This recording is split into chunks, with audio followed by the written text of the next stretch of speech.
আমি বললাম, ভাইয়া তুমি আমার সাথে এসব কি করছো? ভাইয়া বলল, শিলা তুই না আমার কাছ থেকে ভালোবাসা শিখে চেয়েছিলি, এখন আমি তোকে ভালোবাসি খাচ্ছি। আজকে বাড়িতে কেউ নেই, শুধু তুই আর আমি। আজকে তোকে ইচ্ছে মতো ভালোবাসা শেখাতে পারবো। আমি বললাম, ভাইয়া ভালোবাসা কি এভাবে শিখতে হয়? ভাইয়া বলল, ওরে বই, ভালোবাসা এভাবে শিখতে হয়। এই বলে ভাই আমাকে বৃষ্টির রাতে একা পেয়ে নির্জন রুমে ধাক্কা মেরে দিয়ে আমার সাথে যা করল তা শুনলে বন্ধুরা তোমাদের দাঁড়িয়ে যাবে।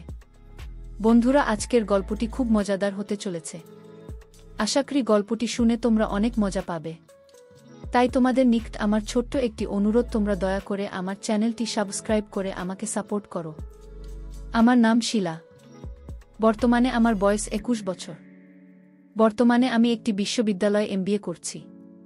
আজকে আমি তোমাদেরকে যে গল্পটি বলবো সেটি আমার অতীতের খুবই বেদনাদায়ক একটি বাস্তব ঘটনা। তখন আমার বয়স 12 কিংবা 13 হবে। আমার বাপ চাচারা মোট 2 জন। আমার বাবা ছোট আর আমার চাচা বড়। আমার এক চাচাতো ভাই ছিল, তার নাম ছিল রুবায়েত। আমার বাবা এবং চাচার মধ্যে খুবই মিল মহব্বত ছিল। মোট কথা হচ্ছে, আমাদের বাবা চাচাদের মধ্যে খুবই অন্তরঙ্গ সম্পর্ক ছিল। আমার বাবার কোনো ছেলের সন্তান ছিল না। আমরা 3 বোন ছিলাম। বোনের মধ্যে সবার ছোট ছিলাম আমি। আর এদিকে আমার চাচার কোনো মেয়ের সন্তান ছিল না। একটি মাত্র ছেলে রুবায়েত, সে ছিল খুব আদরের। ছেলেকে অনেক বেশি আদর করতেন। আমার চাচাতো ভাই আমার চেয়ে 5 থেকে 6 বছরের বড় হবে। আমার অন্য বোনদের চেয়ে আমার চাচাতো ভাই আমাকে অনেক বেশি ভালোবাসত। আমার প্রতি তার নজর ছিল ছোটবেলা থেকেই অন্যরকম। আমিও দেখতে শুনতে একেবারেই খারাপ ছিলাম না, মোটামুটি সুন্দরী ছিলাম। যে কারণে আমার চাচাতো ভাই, আমি যখন কোনো কিছু বুঝতাম না তখন প্রায় বিভিন্ন সময়ে খেয়ালিপনার ছলে আমার সাথে বাজে আচরণ করত। আমি এটাকে তেমন বেশি কিছু মনে করতাম না। আর ভাইয়া সবসময় আমার সাথে হাসি মুখে কথা বলত, আমাকে খুশি রাখার চেষ্টা করত। তাই আমি ভাই আর এসবে বিরক্ত হতাম না। আমার বয়স যখন 8-9 বছর, তখন ভাইয়া প্রতিদিন আমাকে দোকান থেকে মদ কিনে দিত, চিপস, বিস্কিট, চকোলেট, আরও বিভিন্ন কিছু কিনে আমাকে দিত। আর শুধু আমার প্রতি অপলক দৃষ্টিতে ভাইয়ের চেয়ে থাকত। তখন আমি ভাইয়াকে বলতাম, ভাই তুমি আমার দিকে এভাবে চেয়ে থাকো কেন? তুমি এভাবে চেয়ে থাকলে আমার খুব ভয় লাগে। তখন ভাইয়া আমাকে বলতো, আরে লক্ষ্মী, হীরা, মানিক, কলিজা আমার, তোমাকে আমার খুব ভালো লাগে, যে কারণে আমি তোমার দিকে চেয়ে থাকি। মন চায় সারাদিন তোমার দিকে চেয়ে থাকতে। তুমি বোঝো না কেন সুন্দরী, তুমি আমাকে ভালোবাসবে। তুমি যদি আমাকে ভালোবাসো তাহলে তোমাকে আরও অনেক বেশি চকলেট কিনে দেব। আমি তখন ভাইয়াকে বললাম, ভাইয়া ভালোবাসা কি, কিভাবে ভালোবাসে, আমাকে একটু শেখাবে? তখন আমার বয়স ছিল 8 থেকে 9। ভাইয়া আমার মুখ থেকে এরকম ধরনের কথা শুনে আমাকে বলল, হ্যাঁ সুন্দরী, তোমাকে তো আমি ভালোবাসি, খাবি? তুমি আরেকটু বড় হও, তাহলে তোমাকে আমি ভালোবাসা শেখাতে পারবো। এখন তো তুমি ছোট, ভালোবাসা কি তা তুমি বুঝবে না। আমি বললাম, আচ্ছা ঠিক আছে ভাইয়া, তাহলে আজকে সন্ধ্যায় আমার জন্য অনেকগুলো মজা আনবে, কেমন? ভাইয়া বলল, ঠিক আছে ম্যাডাম, আজকে তোমার জন্য অনেকগুলো মজা নিয়ে আসব। তারপর ভাইয়া বাজারে চলে গেল। বাজার থেকে সন্ধে আসার সময় আমার জন্য অনেকগুলো মজা নিয়ে আসলো। মজা নিয়ে এসে আমাকে ডাক দিল, কিন্তু আমাকে ভাইয়া কোনোভাবেই মজা দিচ্ছে না। আমি বললাম, ভাইয়া আমার মজা কোথায়? তাড়াতাড়ি আমাকে মজা দাও। ভাইয়া বলল, এই দেখো তোমার মজা, কিন্তু তোমাকে আমি মজা দিব না। আমি বললাম, কেন ভাইয়া, আমি কি করেছি যে আমাকে মজা দিবে না? ভাইয়া বলল, তুমি কিছু করো নাই, কিন্তু তোমাকে একটা কাজ করতে হবে, না হলে আমি তোমাকে মজা দেবে না। না। আমি বললাম, ভাইয়া কি কাজ? ভাইয়া বলল, এদিকে আসো, তুমি আমার কাছে আসো। কানে কানে বলি, ভাইয়ের হাতে মজার পুটলি দেখে তো আমার মন কোনোভাবেই মানছে না। আমি বললাম, ঠিক আছে ভাইয়া, আমি তোমার কাছে আসছি, তুমি আমাকে কানে কানে বলো, কেন তুমি আমাকে মজা দেবে না? তুমি তো আমার জন্য মজাগুলো এনেছো, তাহলে এখন দিবে না কেন? তারপর আমি ভাইয়ের কাছে গেলাম। ভাই আমাকে কানে কানে বলল, ম্যাডাম, কিছু পেলে যে কিছু দিতে হয়, তুমি যদি আমাকে একটি জিনিস দাও তাহলে আমি তোমাকে এই সবগুলো মজা দিয়ে দিব। আমি বললাম, ভাইয়া কি জিনিস কি দিলে তুমি আমাকে? সবগুলো মজাই দিয়ে দিবে। ভাইয়া বলল, এই যে দেখো তোমার হাতের আংটি। এই আংটিটা যদি আমাকে দিয়ে দাও তাহলে আমি তোমাকে সবগুলো মজা দিয়ে দিব। আমি বললাম, আচ্ছা ঠিক আছে ভাইয়া, এই নাও আমার হাতের আংটি। তারপর ভাইয়া আমার হাতের আংটিটা নিয়ে আমাকে সবগুলো মজা দিয়ে দিল। আমি সবগুলো মজা অর্থাৎ চিপস, বিস্কিট, চকোলেট আরও অনেকগুলো মজা নিয়ে নিলাম এবং সেগুলো খুব মজা করে খেলাম। এভাবেই চলছিল আমার জীবন, আমার পড়ালেখা। আস্তে আস্তে আমার বয়স বাড়তে লাগল। আমার যখন 12 কিংবা 13 বছর বয়স তখন ভাইয়া কেমন যেন অদ্ভুত নজর আমার দিকে চেয়ে থাকত। আমাকে বিভিন্ন জায়গায় ভাইয়া মোটরসাইকেল নিয়ে ঘুরতে নিয়ে যেত। মোটরসাইকেল দিয়ে যখন ঘুরতে নিয়ে যেত তখন মাঝে মধ্যে হার্ট ব্রেক করত, আর এতে ভাইয়া অন্যরকম একটা অনুভূতিশীল করত। আমার তখন বাড়ন্ত বয়স, আমার সবেমাত্র ফুটেছে। আমিও ভাইয়ের সাথে যখন ঘোরাঘুরি করতাম আমারও খুব আনন্দ লাগত, খুব মজা পেতাম। বন্ধুরা, আমার চাচাতো ভাই রুবায়েতকে আমি সত্যিই অনেক ভালোবাসতাম। এটা শুধু ভাই হিসেবে, কিন্তু প্রেমিক বা অন্য কিছু হিসাবে না।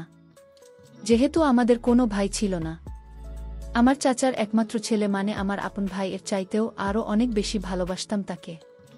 কিন্তু তার ভেতরে যে এরকম একটা শয়তানের মতো লোক ছিল আমি তো কখনো বুঝে উঠতে পারিনি। বন্ধুরা, তখন আমি ক্লাস 7ম শ্রেণীতে পড়ি, আর তখন ভাইয়া রাতে মাঝে মধ্যে আমাকে অঙ্ক করাতে আসত। একদিন আমাদের বাড়িতে কেউ ছিল না, বাড়িতে শুধু রুবায়েত, ভাইয়া, আমি ছিলাম। নানু বাড়িতে, মামা অসুস্থ ছিল বিধায় আমার বাবা মা, আপুরা এবং চাচারা সবাই চলে গিয়েছিল। সেদিন আমার মা, বাবা, পুরা এবং চাচিরা আসার ঠিক কিছুক্ষণ পূর্বে এমনভাবে ঝড় বৃষ্টি শুরু হয়েছিল যে কারণেই তারা সেদিন আর আসতে পারেন নাই। ঝড় বৃষ্টির রাত, বাহিরে বিজলি চমকাচ্ছে, প্রচুর পরিমাণে বজ্রপাতের শব্দ শোনা যাচ্ছে। ভয়ে আমি খুব আতঙ্কিত হয়ে গেলাম। ঠিক এমন সময় ভাইয়া কোথা থেকে যেন দৌড়ে এলো, এসে বলল, শিলা, চাষিরা কি এখনো আসে নাই? আমি বললাম না। ভাইয়া বলল, ঠিক আছে, তাহলে আমি যাই। আমি বললাম, না ভাইয়া, তুমি কোথাও যেও না, আমার খুব ভয় করছে। দেখুন না কিভাবে বিজলি চমকাচ্ছে আর জোরে জোরে বজ্রপাতের শব্দ শোনা যাচ্ছে বাড়িতে, আমি একা, আমার খুব ভয় লাগছে ভাইয়া। ভাইয়া বলল, আচ্ছা ঠিক আছে, তাহলে আমি একটু ফ্রেশ হয়ে আসছি। আমি বললাম, আচ্ছা ঠিক আছে ভাইয়া, তুমি একটু তাড়াতাড়ি চলে এসো। আমি ভাইয়ের জন্য অপেক্ষা করতে লাগলাম। 34 মিনিট পরে ভাই আমার কাছে চলে আসলো। ভাইয়া এসে আমাকে বলল, শিলা, আজকে বাড়িতে কেউ নেই, শুধু তুমি আর আমি। আজকে তোমাকে আমি ভালোবাসি খাব। তুমি বলেছিলে না আমাকে, ভাইয়া, আমাকে তুমি কি একটু ভালোবাসতে শেখাবে? তখন তোমার বয়স খুব কম ছিল, যে কারণে তোমাকে ভালোবাসা শেখাতে পারি নাই। আর এখন তুমি মোটামুটি 13-14 বছরের যুবতী, এখন তোমাকে ভালোবাসতে শেখানো যাবে। তুমি বলেছিলে না শিলা, ভালোবাসা কি? ভালোবাসা কেমন? ভালোবাসা কাকে বলে? ভালোবাসা কিভাবে হয়?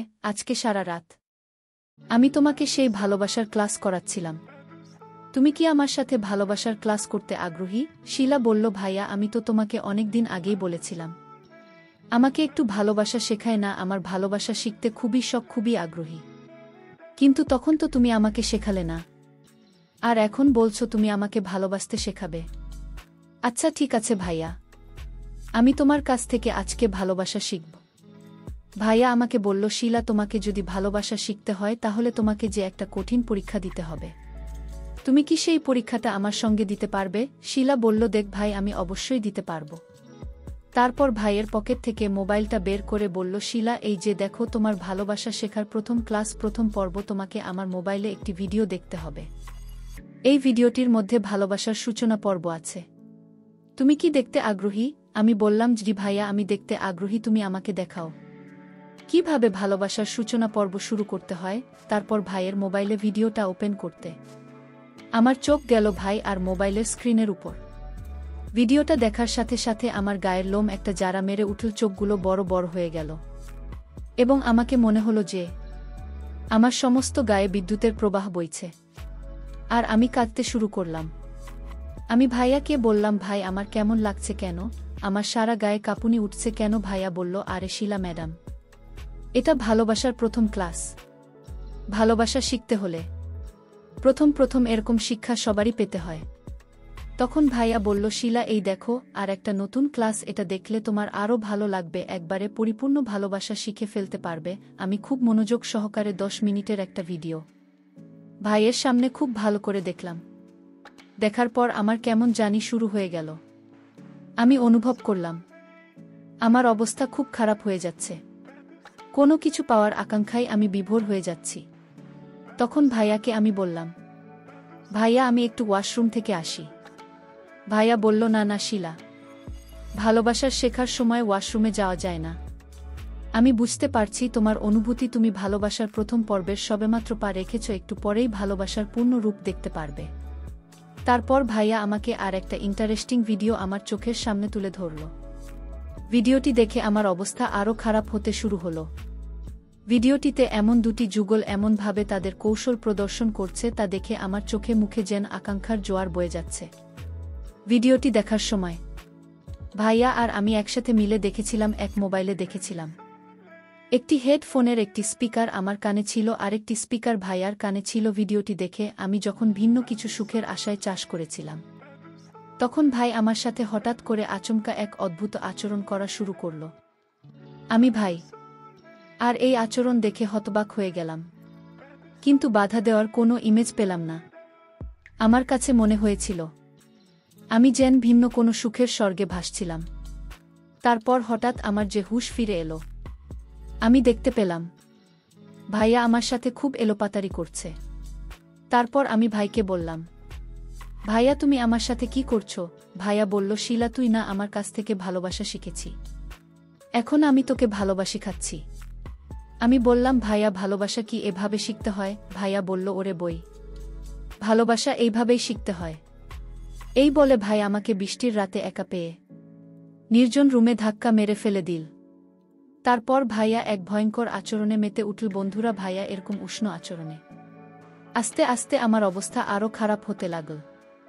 এমনিতেই আমার বাড়ন্ত বয়স ছিল, আর তার মধ্যে এরকম অপ্রত্যাশিত আচরণ, এর মোহে আমি যেন অস্থির হয়ে যাচ্ছিলাম। তারপর বন্ধুরা 2 থেকে 3 ঘন্টা কেমন যেন এক স্বর্গীয় সুখের মাতম যে হারিয়ে গিয়েছিলাম বিভিন্ন কোণে গ্রহে। সেদিনের পর থেকে বন্ধুরা আমি আর ভাই আর ধারে কাছেও যায় না। সেদিন বুঝতে পেরেছিলাম ভাই আর মূল উদ্দেশ্যটা কি ছিল।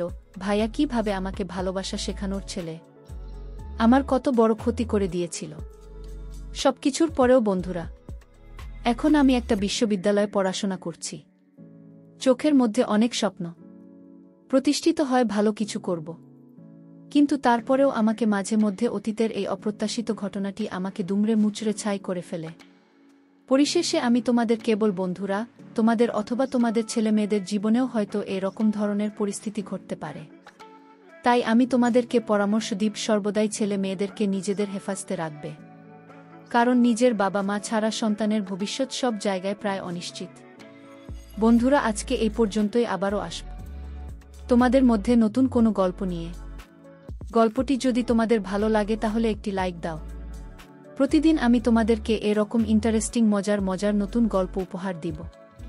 রাত জেগে অনেক কষ্ট করে তোমাদের জন্য ভিডিও বানাই, তাই তোমাদেরকে অনুরোধ করে বলছি, তোমরা যদি এরকম ধরনের ইন্টারেস্টিং গল্প পেতে চাও তাহলে দয়া করে আমার চ্যানেলটি সাবস্ক্রাইব করো।